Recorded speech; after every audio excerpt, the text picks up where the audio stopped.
Bonjour mesdames et messieurs. Pour ceux qui ne me connaissent pas, Gérard Sénac, président directeur général d'Eiffage au Sénégal.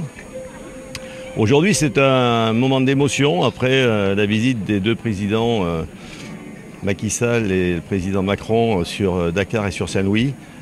Aujourd'hui, on est plus dans la sérénité et la consécration de cette église est pour nous un moment très fort. Et pour tous mes collaborateurs qui ont réalisé ce projet, et Dominique qui est à côté de moi, qui est l'ingénieur chargé de la géotechnique.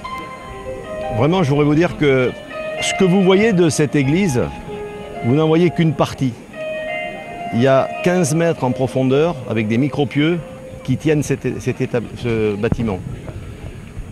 Alors c'est important parce que la vraie technique, ça a été de trouver la solution pour que ces voûtes d'une épaisseur de 16 à 17 cm arrivent à tenir sur un sol que tout le monde connaît dans la région, un sol qui n'est pas spécialement bon, où il y a de la tapulgite.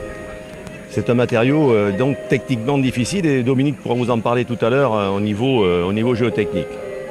Mais pour nous, dans l'histoire d'une vie d'un homme, dans l'histoire d'une vie, d'une famille, c'est quasiment impossible de participer à la construction d'une église.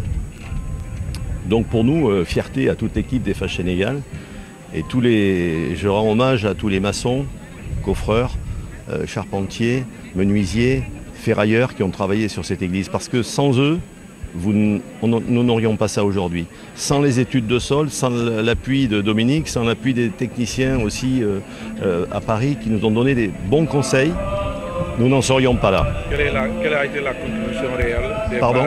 Quelle a été la contribution réelle d'Eiffage? La contribution d'Eiffage, si vous voulez, on considère qu'on est à la fois partenaire et bâtisseur. Bâtisseur, c'était l'ancien temps, lorsque les maçons construisaient des églises ou des bâtiments religieux. Donc aujourd'hui, notre contribution a été de participer de plus près, de travailler avec le donateur, qui est un monsieur très important, Patrick Tello. Sans lui, nous n'aurions pas cette église.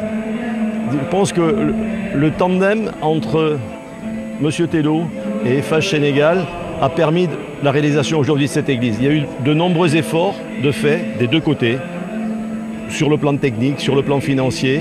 Et aujourd'hui, je crois que ce qu'il faut, c'est voir la réalité de cette église. Elle est magnifique. Comment on a investi pour avoir cette belle œuvre? Alors ça, vous demanderez à M. Tello. C'est pas moi qui ai financé. Je n'ai fait qu'une partie du partenariat qui a permis de réaliser ce travail. Et cette partie, c'est quoi? Ma participation, vous savez, dans un lieu de culte, que ce soit une mosquée ou une église, on essaie de rester serein et de rester, comment dirais-je, loyal vis-à-vis de Dieu. Donc c'est un effort qui a été fait et consenti ensemble. Nous y participons, nous en faisons. Pas entière, mais on participe. Peut-être qu'un jour on participera à une grande mosquée, avec plaisir, et un honneur pour nous. J'ai déjà répondu à cette question hier. J'ai répondu hier à cette question où ça a été passé dans tous les journaux et toute la presse. Hier et avant-hier. La réponse était quoi? Vous lisez, ça a été dit. Vous lisez, c'est dessus.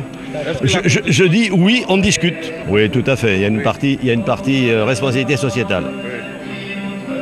Il y a une partie normale. Comme beaucoup de projets, comme sur Saint-Louis, nous avons participé à la réhabilitation de la maison de la radio. D'ailleurs, j'ai été interviewé hier par la radio de Saint-Louis, qui a confirmé qu'Eiffage a effectivement fait beaucoup de choses à la radio de Saint-Louis. Voilà, c'est un peu notre devoir, nous qui sommes salariés aussi d'une entreprise et nous vivons au Sénégal depuis longtemps. Moi, ça fait 28 ans que je suis là, l'entreprise, ça fait 90 ans et honnêtement, je peux vous dire que tous les efforts, ce ne sont pas des efforts, c'est avec... on le fait parce que c'est normal d'accompagner un pays, d'accompagner les populations d'un pays. Voilà.